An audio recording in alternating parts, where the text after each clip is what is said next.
Praise lord dear friends and church family. 40 days life habit సిరీస్లో day 15కి మీ అందరికీ వెల్కమ్. ఈ రోజు మనం విడిచిపెట్టాల్సిన హ్యాబిట్ గివ్ అప్ ఇంపేషియన్స్. అసహనాన్ని మనం విడిచిపెట్టాలి. ఈ అసహనం ఎప్పుడు వస్తుందంటే మనం ఊహించిన ఫలితాలు త్వరగా గనక రాకపోతే మనం అసహనానికి లోనవుతాం. మనం ఎక్కువగా ఆశలు పెట్టుకున్నప్పుడు అది జరగకపోతే ఇంకా అసహనానికి లోనవుతూ ఉంటాం.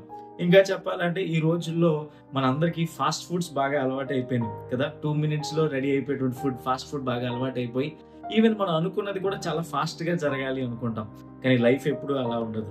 కాబట్టి అటువంటివి జరగనప్పుడు మనం ఊహించింది త్వరగా మనకు జరిగినప్పుడు చాలా అసహనానికి, చాలా ఇంపేషన్స్కి మనం లోన్ అవుతూ ఉంటాం.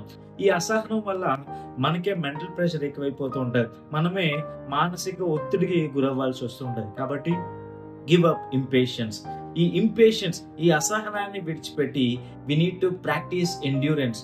ఓర్పుని మనం అలవాటు చేసుకోవాలి. రోమపత్రిక 12:12 రాసి ఉంటది, నిరీక్షణ గలవారై సంతోషించుచు, శ్రమయందు ఓర్పు గలవారై, ప్రార్థన యందు పట్టుదల కలిగి ఉండుడి.